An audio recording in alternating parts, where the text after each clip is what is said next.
Hi everyone. I hope you're enjoying the show so far. I would like to introduce Peter Nowell from Peter Nowell Typography, who is going to talk about Font Proofer, a new chapter in proofing type. So take it away, Peter. All right, thank you. I am so excited to share Font Proofer with all of you today. I've been working on this project for almost exactly 3 years now, and it's almost ready to release publicly. But we'll talk more about that at the end.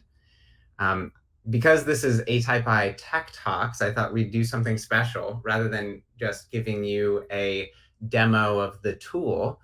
I want to peel back the curtain a little bit on the process of making Font Proofer and share some of the most interesting and unique challenges that it has solved along the way.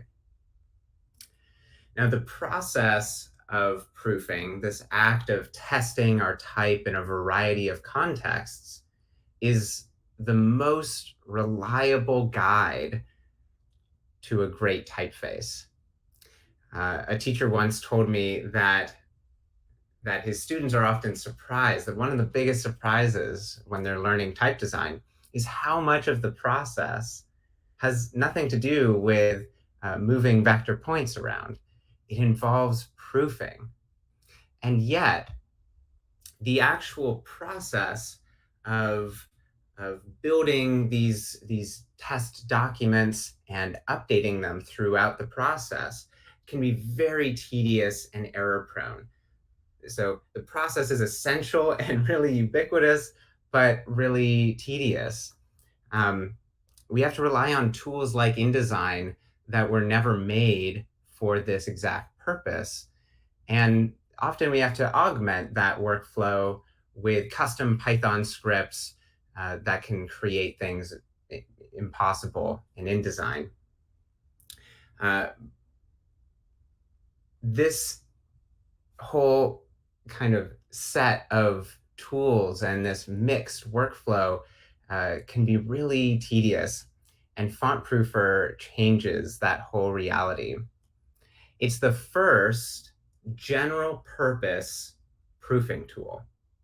And there have been many scripts, many little scripts, and many niche tools that have a specific focus. And some of these are great. I think Hibiscus, that Muthu presented earlier today, which focuses on Southeast Asian scripts.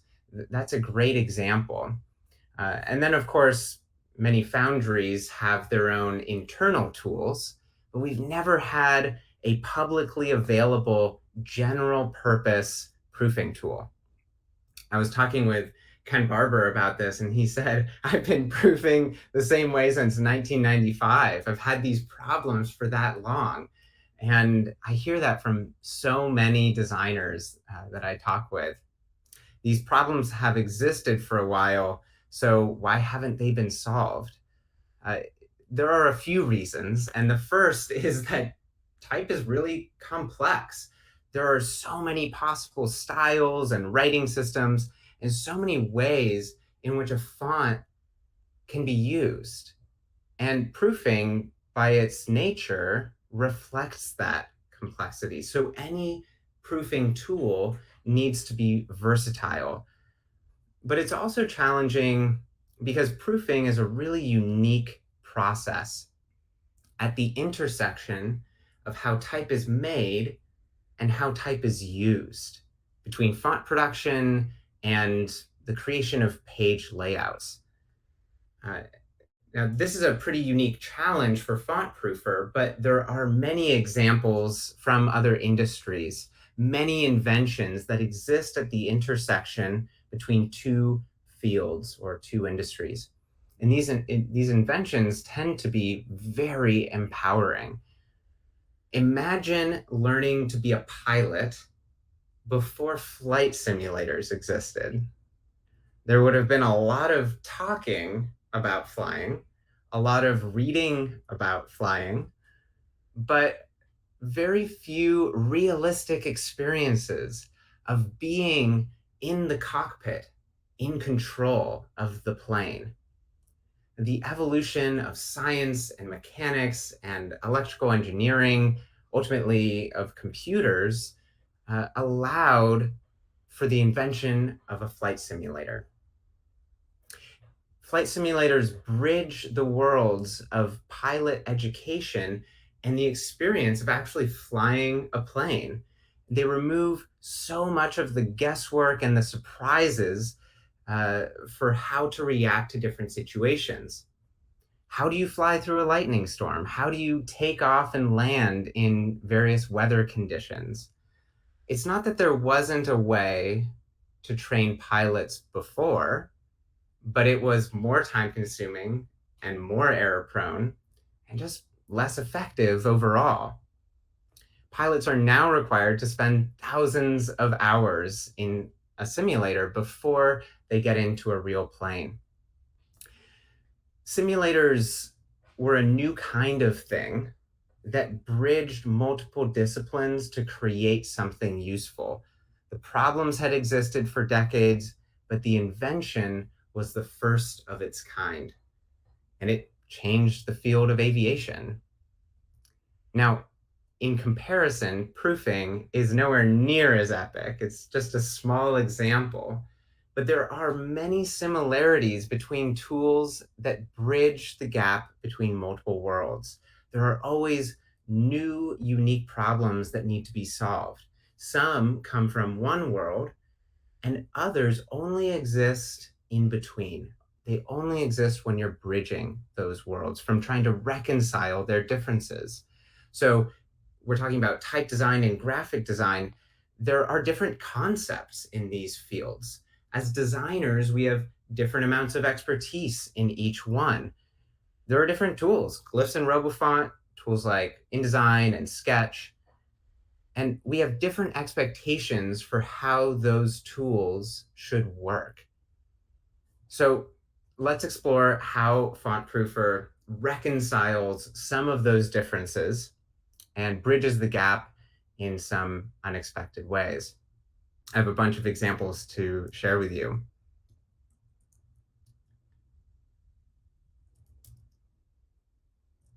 So here's FontProofer. And I thought, let's just dive right in. Let's start by making a tracking proof page. This is a really common type of test for a font. As with most type designers, I collect a bunch of kind of plain text documents with content that's useful in proofs. And I'm just going to copy this paragraph. And in FontProofer, here we have a section. We'll just double click and open it up, paste in that content. Now, a tracking test needs to compare multiple values most of the time in order to be useful. So we can switch to a different layout. We can switch to a multiple column layout. Because FontProofer doesn't need to be a fully featured graphic design tool, it has these preset layouts that just make everything so much easier. And so we can just choose a font size. Let's see, for this tracking test, we'll just stick with 12. And let's add a new design attribute. Most of these are optional, so you can specify only the ones that are important to you. We'll add tracking. And tracking is a concept. I mean, it's a general typographic concept, but really it only exists in the world of graphic design. In font production, there's no tracking value. You just add a certain number of units to both sides of a glyph, right to the side bearings. So rather than providing a value in points, FontProofer lets you specify a tracking value in units per side bearing. You can say, I just want to add 10 units to each side bearing. You're kind of simulating that, adding 10 to every glyph, to both sides of every glyph. And in this case, we can add a few values since we have multiple columns. So we'll have a control of 0 and maybe -10 and +10. And let's just export a PDF and see what we've got. So here in the center, this is the standard spacing, a little bit looser and a little bit tighter. You've even got these labels that specify that. We just created a multi-column layout without needing to use text boxes, without needing to copy and paste this content in between or into every column. And as a result, we can edit any aspect of this really quickly, and and we don't need to recreate the whole thing from scratch. Now, another way of testing tracking, we'll just call this section tracking comparison. Another great way of testing tracking is at specific optical sizes. So maybe we can add a waterfall here. And I'm just going to copy the first part of this text content. We don't need to see that much. And the waterfall layout lets you specify just a list of font sizes, and it will generate the layout for you. So this is a text typeface, so we'll start pretty small. Let's do 16, 14, 12, 10, 8, and why not? Let's do 6. And let's add that tracking value. I'm going to make this really apparent. We'll do negative 20 units per side bearing. And we'll just update the PDF. And here we go. Here's this waterfall with a live tracking value. And these layouts are not static. They adapt to so many different variables. So we can just add a few more font sizes in here and just update PDF. I also like to pin the window above all others. So when I'm kind of iterating on creating my proof like this. Now, a layout like a waterfall or these multiple columns would have been totally possible to do in InDesign, but it would have been a little tedious, and certainly tedious to update every time you want to make a change to the content, for example.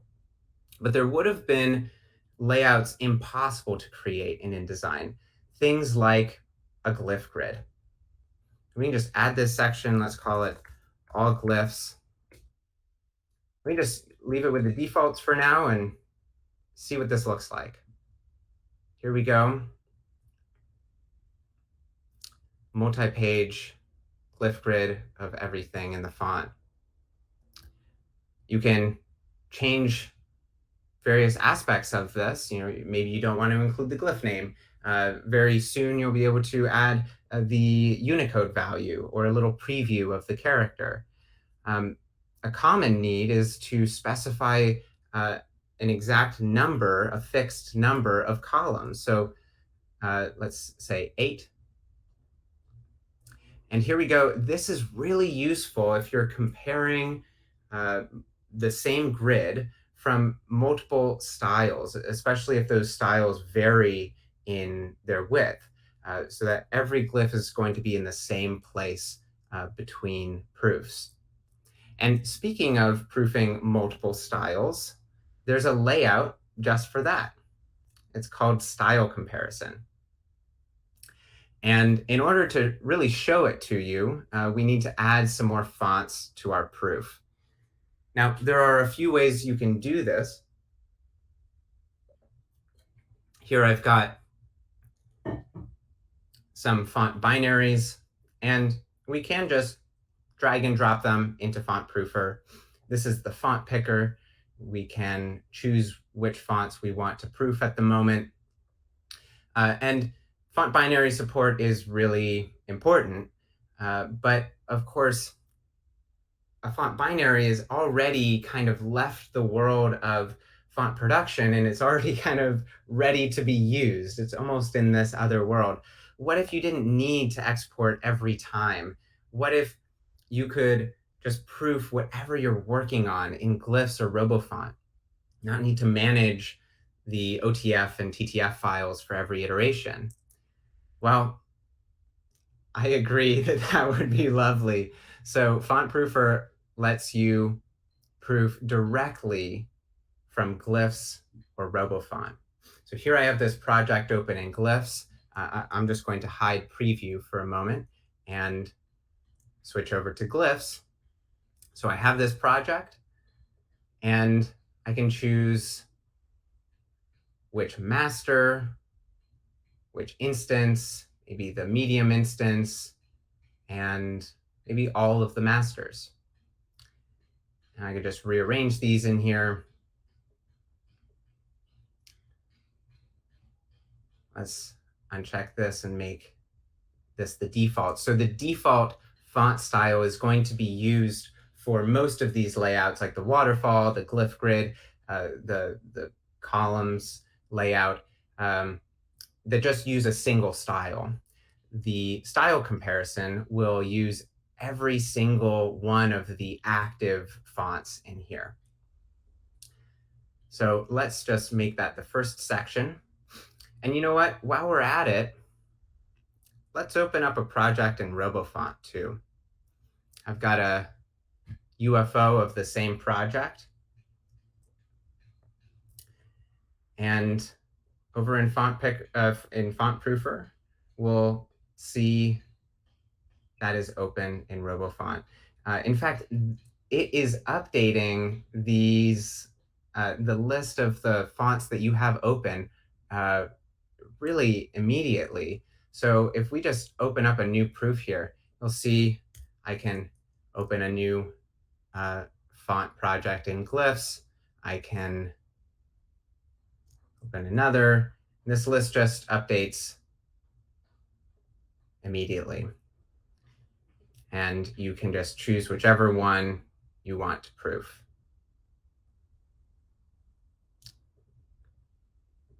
So we'll stick to this proof document for now. And now we've got a UFO that's open in RoboFont.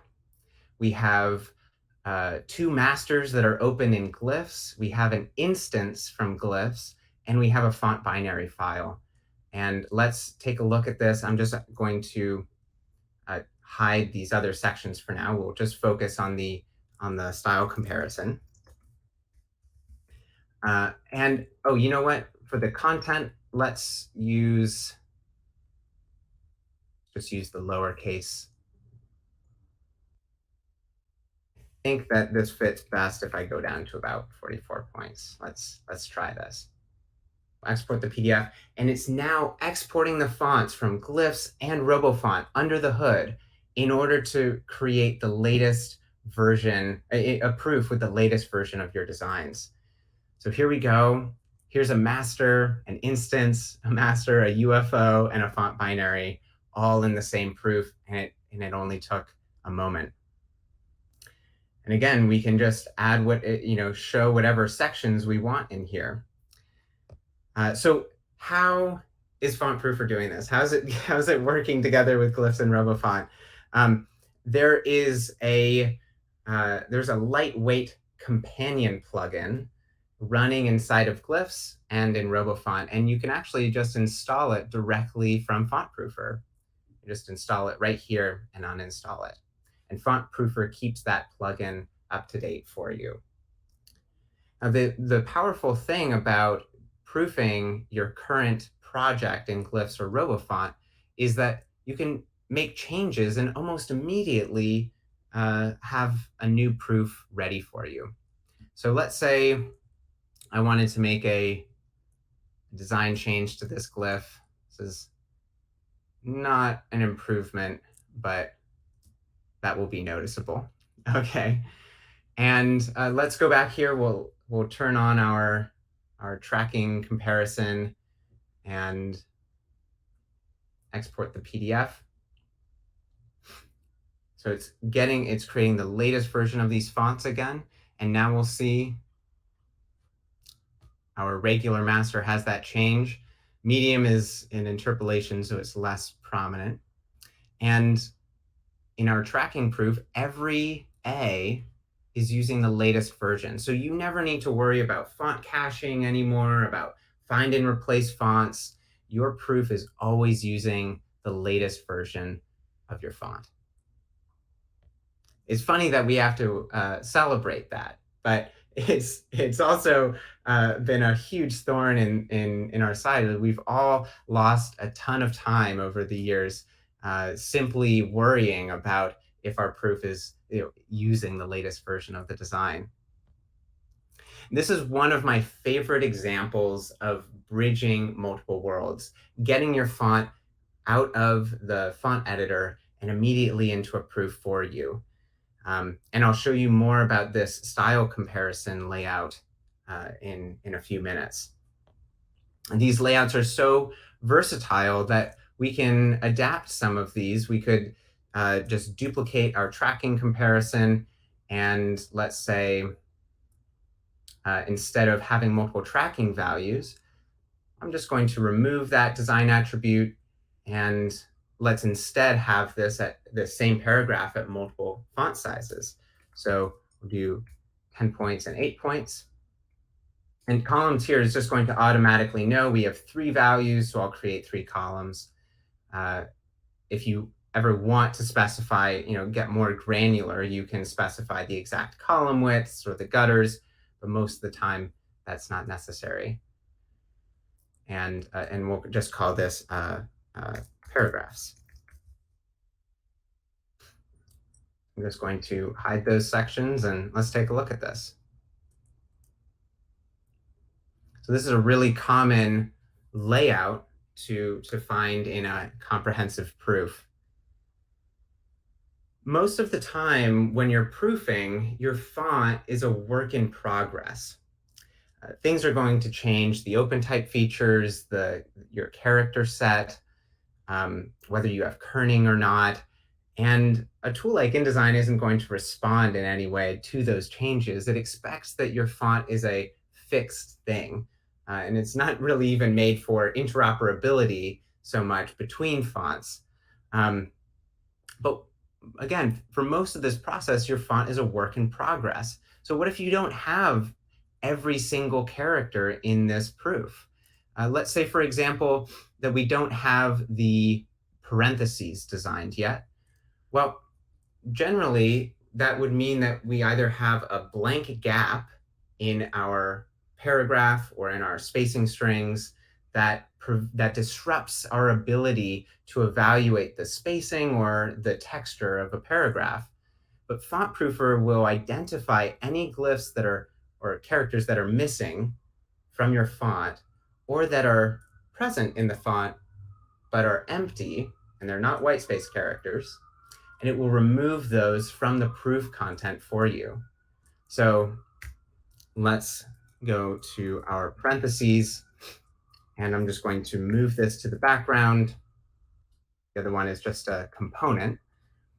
And let's just export a PDF, and we'll see that those parentheses are now gone. We don't have blank gaps, it's just removed them entirely. And as soon as we've designed those, then they appear in our proof. So the proof is starting to act not so much as an explicit a document of the text content and the exact things that you need to see on the page in this exact area. It's more of a dynamic description of what you want in your proof. And if some of those glyphs or characters aren't in your font yet, they'll just be removed. And the same is actually true for open type features and kerning. So by default, all open type features are turned off.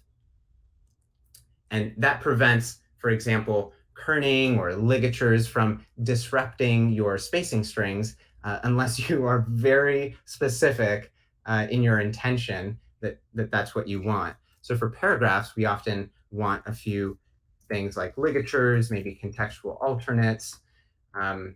We can add old style figures, old style numerals, and you can even add features that aren't in your font. So I don't have a discretionary ligature feature, but I can add that in here And when I do add it to my font, it will activate. We'll just update this. And you'll see now we have old style figures, and see somewhere in here, here's an FI ligature. So we can just iterate on our design, and the proof is going to be kind of the best proof it can be for the latest version of our font. So you've spent all this time creating this proof document that has all of your intentions and this description of what you want. You need to be able to save this. And you can just save this as a proof file. So here we'll just save it into this folder. We'll call this demo. And this proof file, very lightweight. It's all based on JSON under the hood. You can use it with Git and version control. You can share it with your colleagues. You can share it with your students or your peers. It's a really convenient source of truth for your proof. And again, it's different from a PDF. A PDF is really something that you're exporting out. This proof doesn't even include your fonts. It just includes a description of which fonts you have in here. And if you have multiple proofs open, you can start to use these in a modular way. You just drag and drop some sections from one into another. These proof documents let you build a collection of modular kind of proof components and really easily create a new proof or adapt a proof.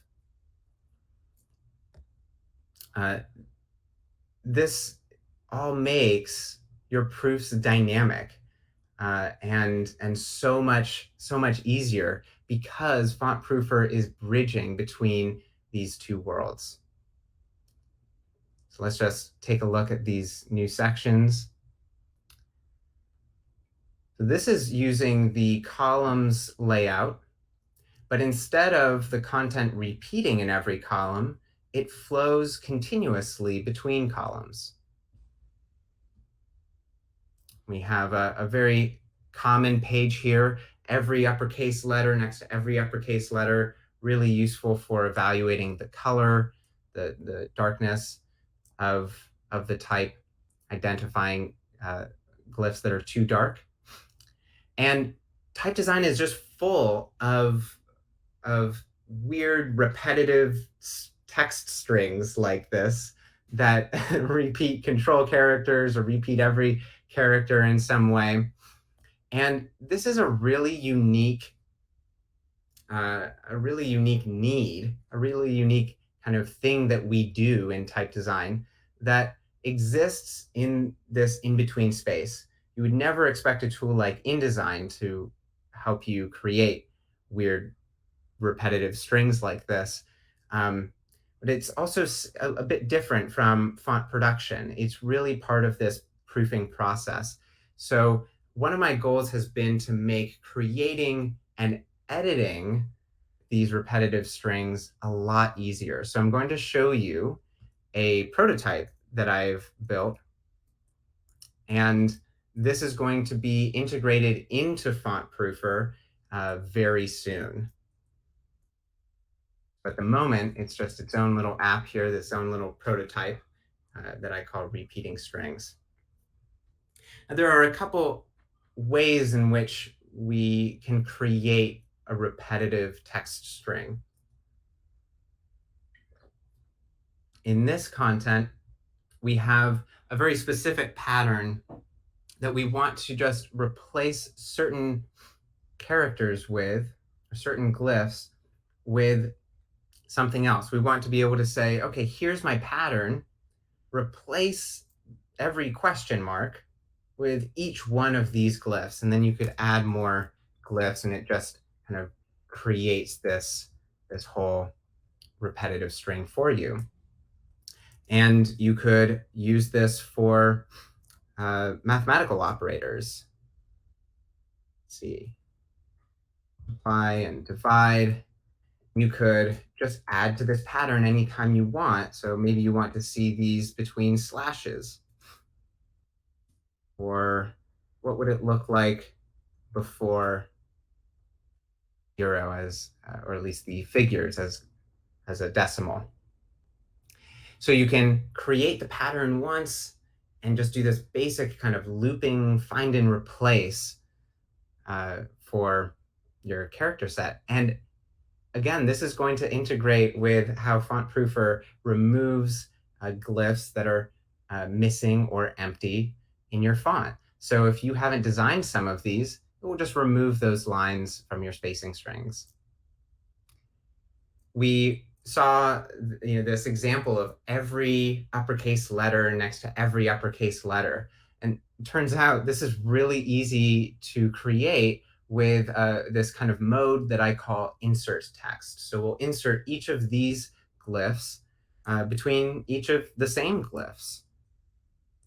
And just like that, you have a row where everything is between A's and then everything is between B's.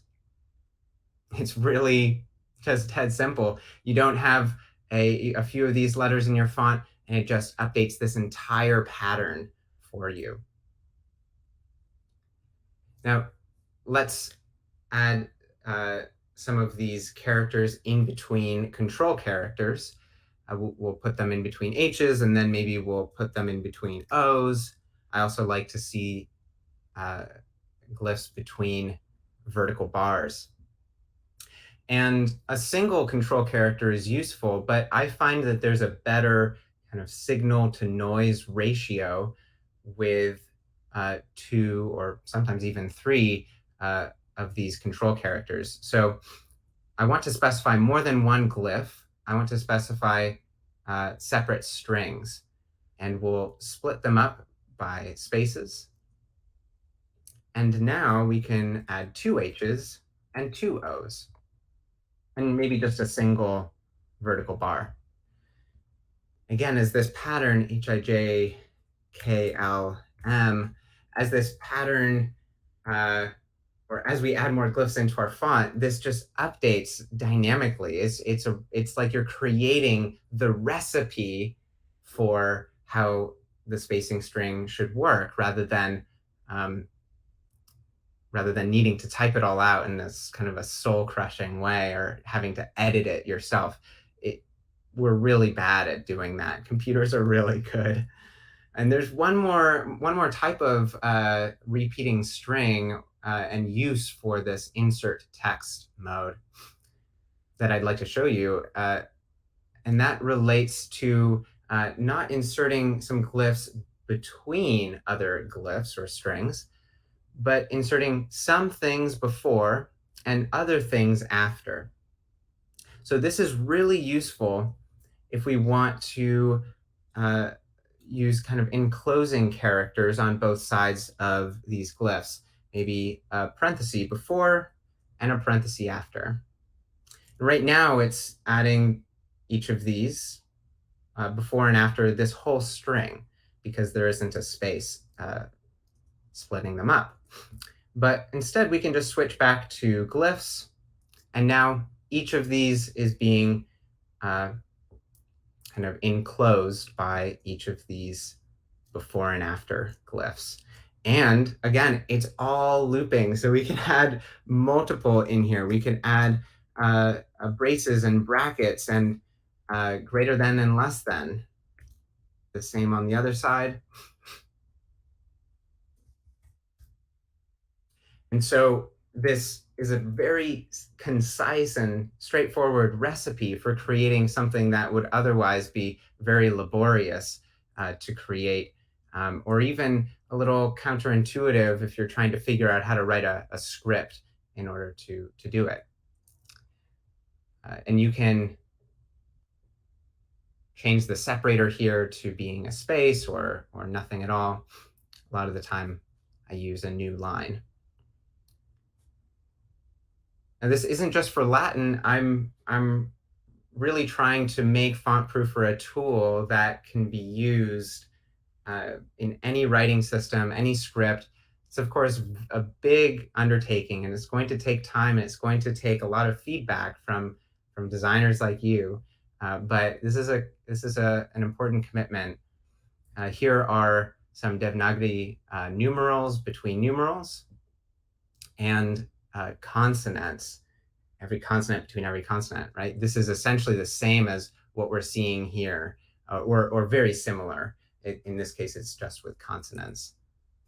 So this way of defining repeating strings as kind of recipes is going to just make everything more dynamic, everything more adaptive to your font as it evolves over time.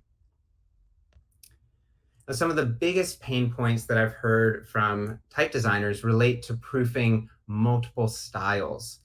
And there are many use cases for this. Sometimes you need to compare different styles from the same family. And sometimes you want to compare entirely different fonts or different fonts within the same kind of super family. And sometimes you just want to compare two different versions of the same font. Maybe you're presenting to a client, you want to show, here's what we had last time, here's the latest version. And so there are many use cases, and there are many different proofs that I've seen to serve those purposes. There are going to be many features required in order to recreate all of those proofs, but Font Proofer already has a few key features for proofing multiple fonts that go a long way. And the biggest one is, of course, the style comparison layout. I'm going to create a new proof here. And instead of proofing an open font, I'm actually going to, I've got some font binaries here. This is Tweak Text by Katja Schimmel of ATypI. And so we'll just drag those in. And here, I'm going to minimize that for a moment. And here we can order the styles however we want. In this case, we have the regular. Let's move that down here so that it's increasing by increasing in weight, and then in pairs of upright and italic. And the style comparison layout, well, let's see, this is what we had before. This is with rows, so we'll just call this rows. And you can change the arrangement to columns. And oh, I'm just going to go back here one more time and grab that paragraph content. And let's paste that in here. Let's say paragraphs in various styles. Let's take a look at this. I'll just save it to my desktop. And here's that style comparison that we saw before for rows. But then we have, oh, this font size is really quite large. Let's tone that down a bit to something a little bit better for text, maybe 14 point. Let's see. Okay. So now we have, this is another common way of comparing multiple styles, upright and italic, or sometimes proportional and monospaced, or casual and formal on either side. And you can just change which ones you want to see at any given time. And let's say instead of 2 columns, we want maybe 4 columns. And we'll see all of these on the same page layout.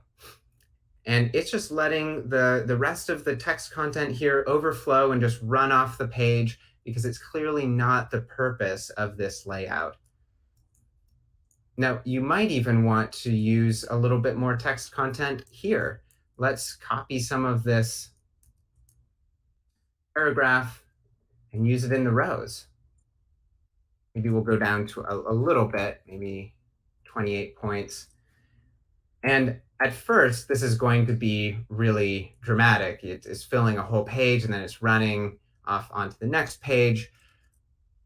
What we might want is I'm just going to go down a little bit in font size, is to limit each of these rows to a certain number of lines. So maybe we only have 2 lines or 3 lines, and this can be really useful, especially in something like a specimen. So here we go. Regardless of which word it breaks at, it's always going to be 3 lines. So this style comparison layout is really versatile, and folks have been finding it to be really useful.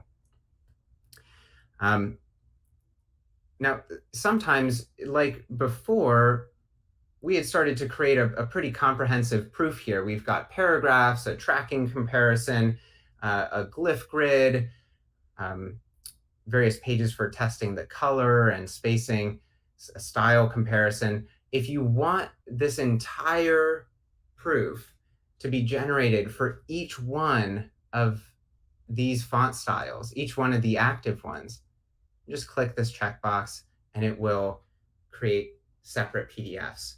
A lot of the time I've found it's enough to just create a single PDF with the style comparison, but you've got those 2 options. They kind of address 2 big use cases. And the last really significant use case for testing multiple fonts is being able to, let's see, let me just come back here. Being able to test the same, in the same paragraph, multiple font styles on the level of a fragment of text, of just a certain number of glyphs. So what you see on the left here, this is already possible with style comparison. And what's on the right, this is something that I'm really avidly working on. I've been planning this for a few years now, and it will kind of deserve its own tech talk when it's ready. You'll be able to not only change the font style on the level of a fragment, but also any typographic attribute, tracking, open type features. So what you've seen today of FontProofer is really just the beginning. As the tip of the iceberg, there are so many features that I have planned. And actually, there's one in particular that I want to show you that I'm really excited about.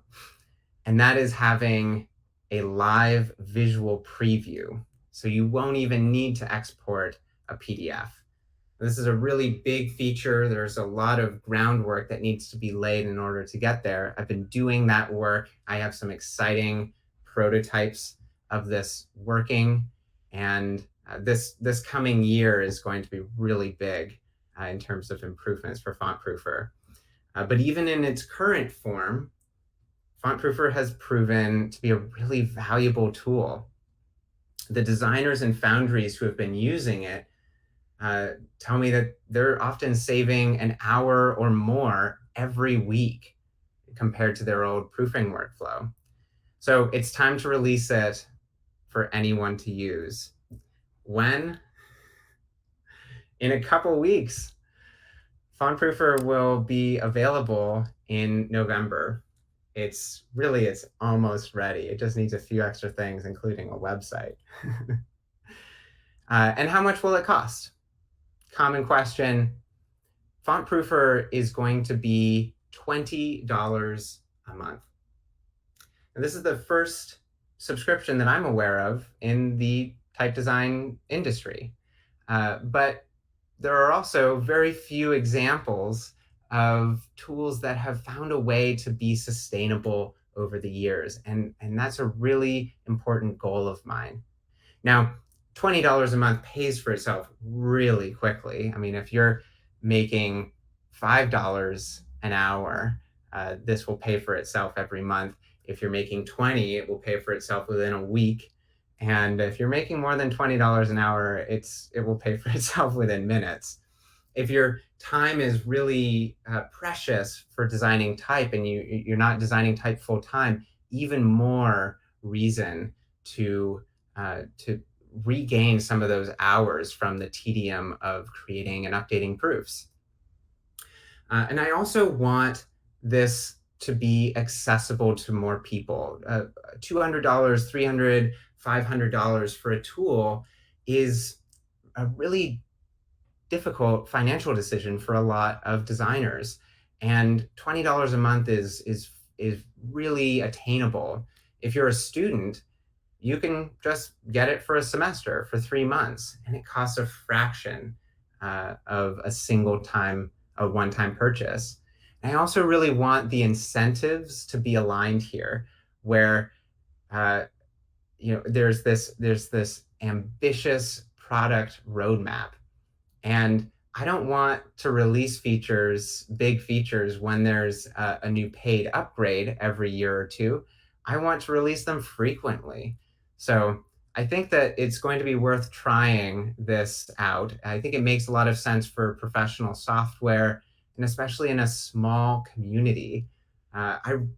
There's no big investment in this. I've self-funded this, and I really want it to be supported by our community.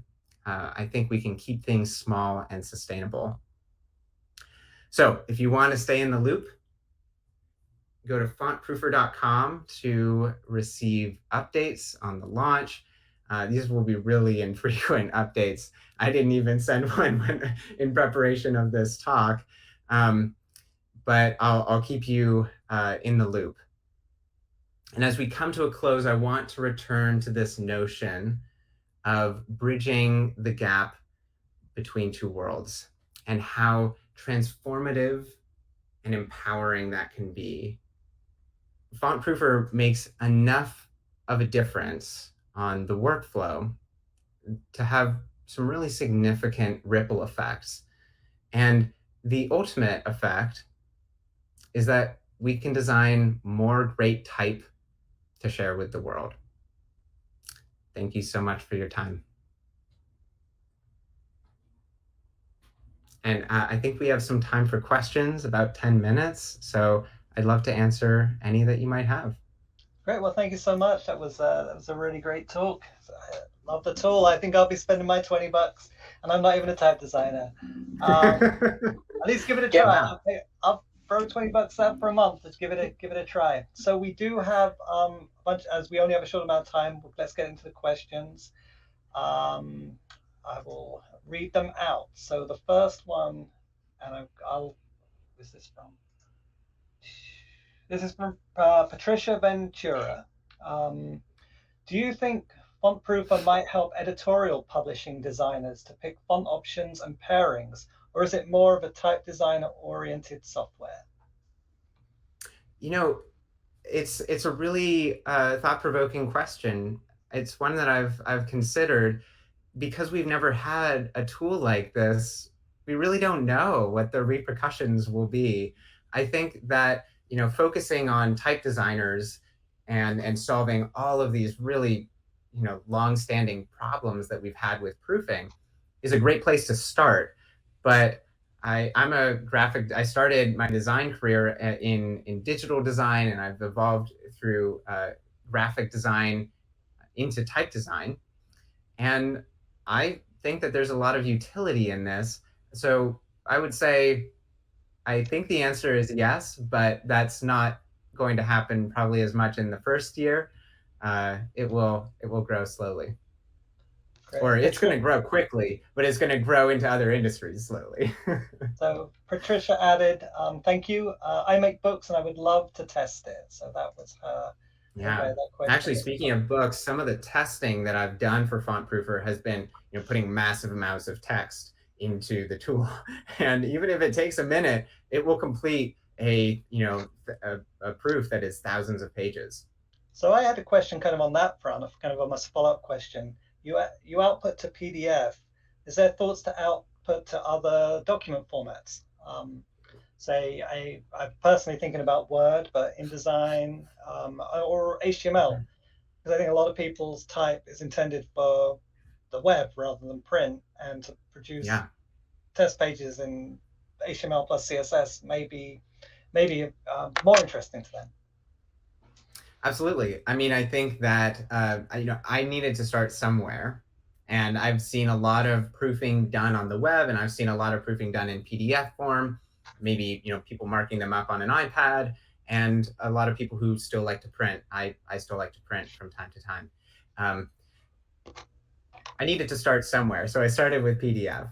Yeah, The plan is absolutely to grow beyond PDF, and really, in order to create that live visual preview, it's going to need to graduate beyond only being PDF.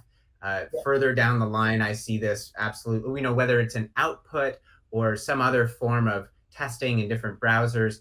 Again, this proofing is just this massive complex web of needs and challenges to solve. So I'm really excited to approach that in the future.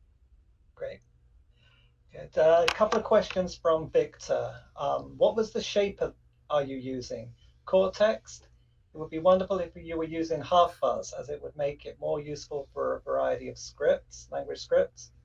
And I'll read the follow up. Have you considered how this might be used in a production environment where a certain suite of tests are run when build scripts are run? Ideally, that would be in a Linux environment. So those two questions from Victor. Mm-hmm. Right. So, okay. So for the first question, the shaper is core text at the moment.